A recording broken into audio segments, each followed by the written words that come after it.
सुमाली ने जब पूछा कि रावण तुम अपना वचन कैसे पूरा करोगे, तब रावण के चेहरे पर एक रहस्यमय मुस्कुराहट आ गई और उसने कहा, नाना श्री, मैं दशानन हूँ, दशानन। मैं जो कुछ भी कहता हूँ उसके लिए हजारों बार सोचता हूँ। इसलिए अगर मैंने अपनी माता को वचन दिया है कि मैं साक्षात भोले शंकर को माँ के सामने लेकर आऊंगा और अपने वचन को पूरा करूंगा, तो निस्संदेह मेरे पास वो उपाय भी है। कहने के बाद रावण राजमहल की तरफ जाने लगा, लेकिन आश्चर्य के मारे सुमाली के पैर वहीं जम से गए।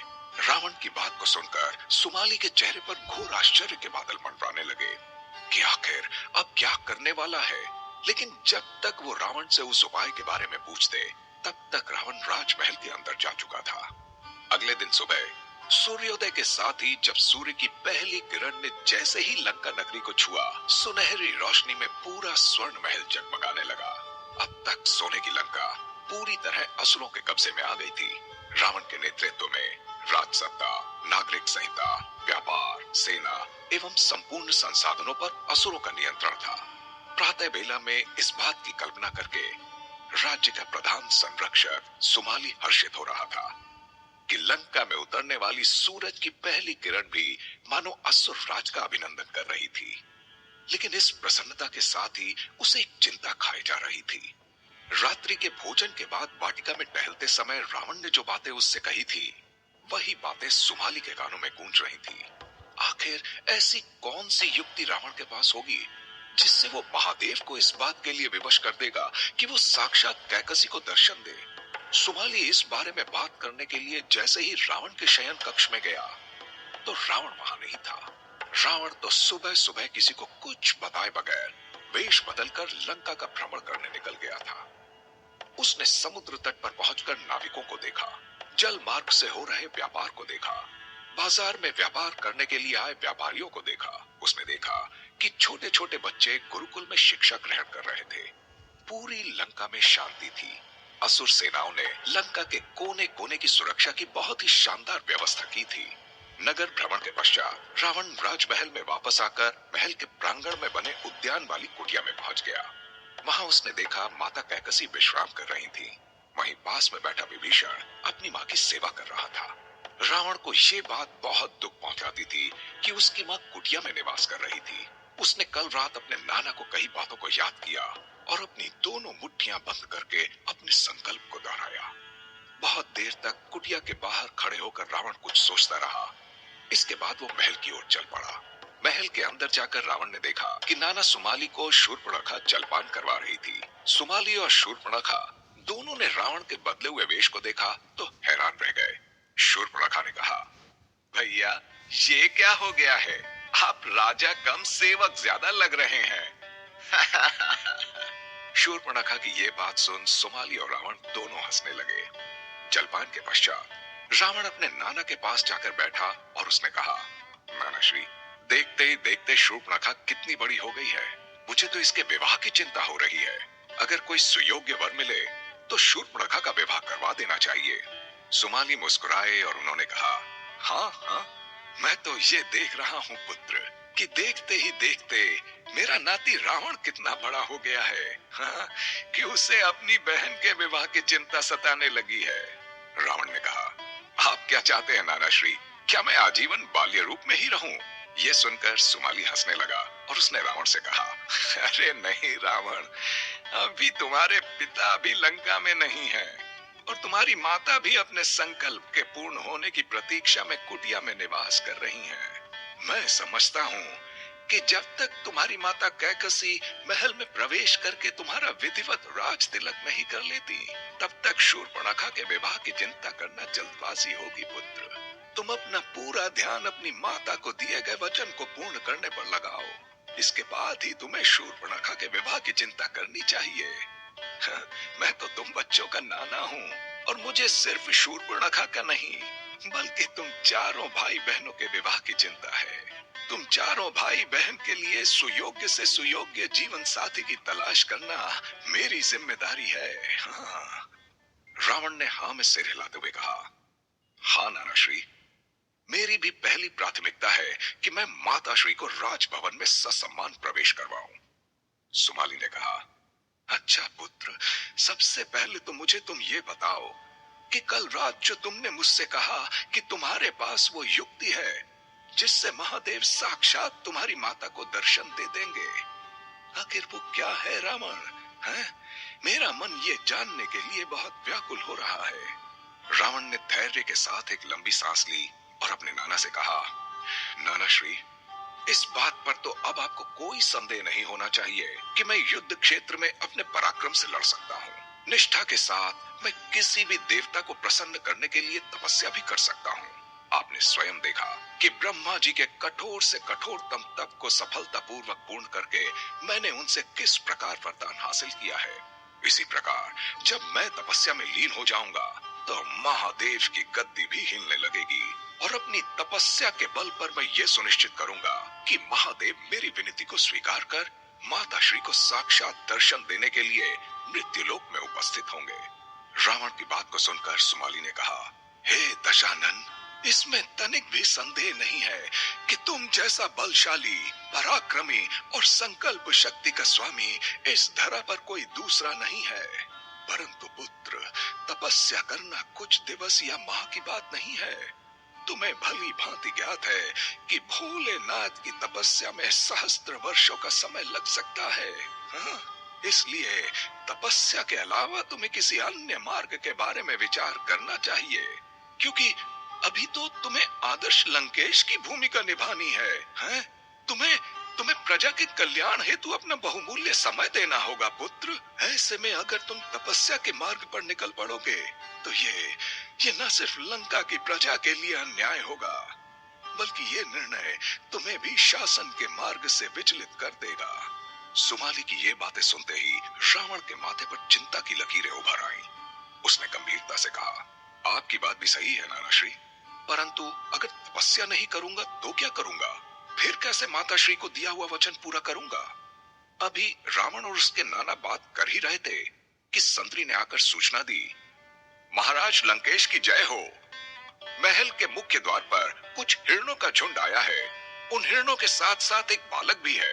बालक का कहना है कि आगंतुक सारे हिरण महाराज रावण के मित्र हैं।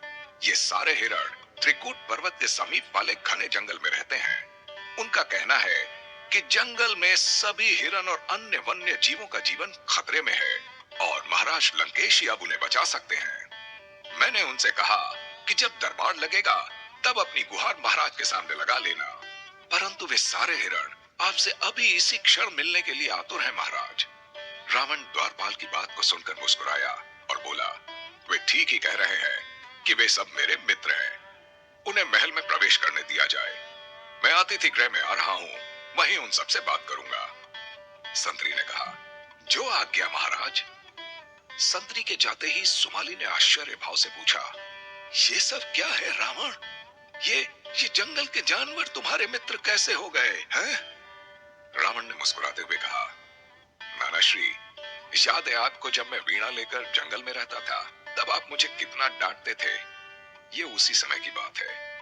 ये सभी जंगली जीव जंतु और पक्षी मेरी वीणा की मधुर धुन को सुनने के लिए मेरे चारों ओर मुझे घेर कर बैठ जाते थे। बस तभी मेरी उनसे मित्रता हो गई।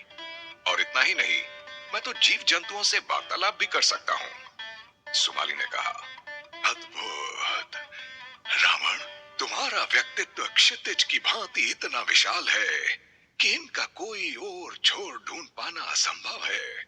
हाँ, अब चलो अतिथि गृह में चलते हैं। जैसे ही रावण और सुमाली अतिथि गृह में पहुंचे कि हिरणों के झुंड ने उनको घेर लिया।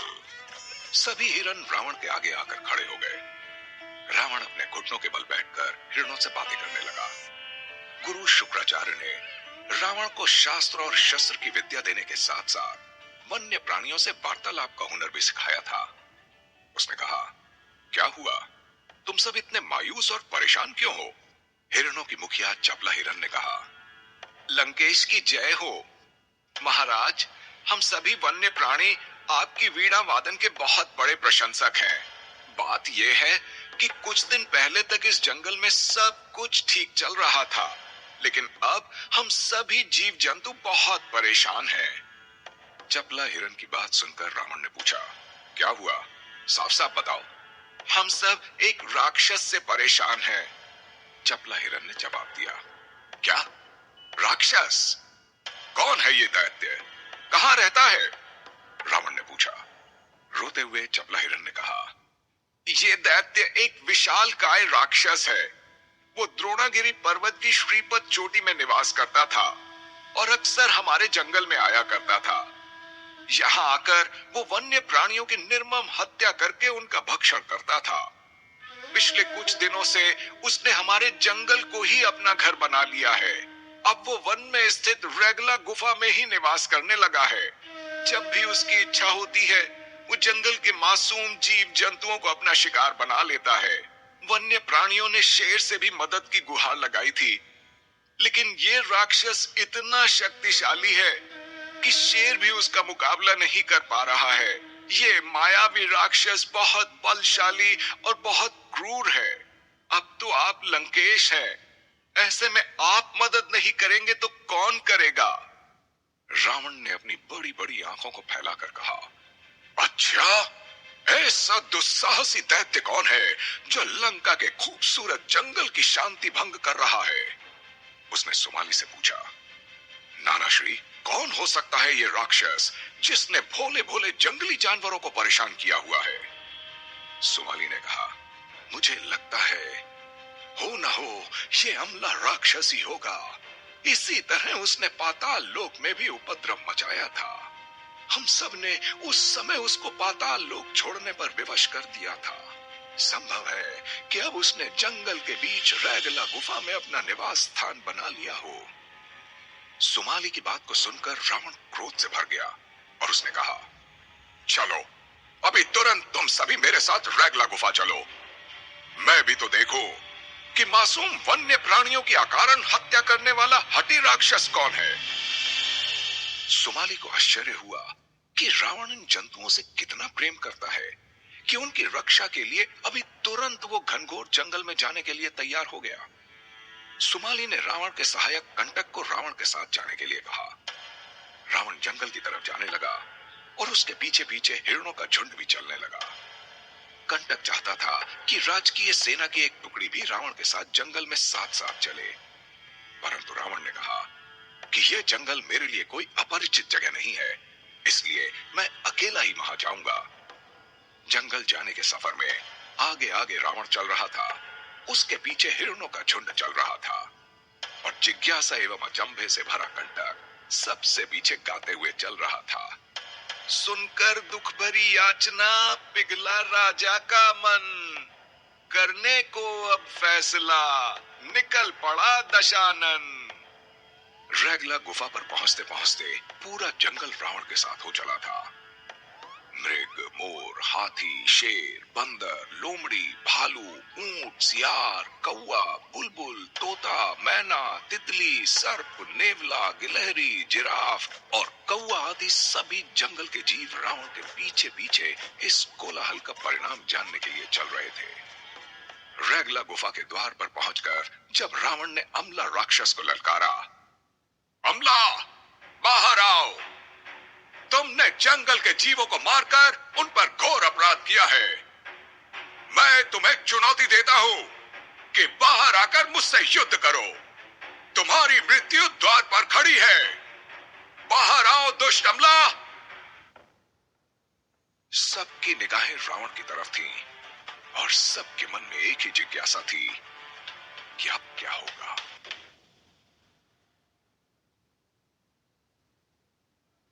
डियर लिसनर, इस कहानी को आपका प्यार देने के लिए और आपके साथ के लिए बहुत बहुत धन्यवाद। जैसा कि आप जानते हैं, आगे के एपिसोड्स लॉक्ड हैं।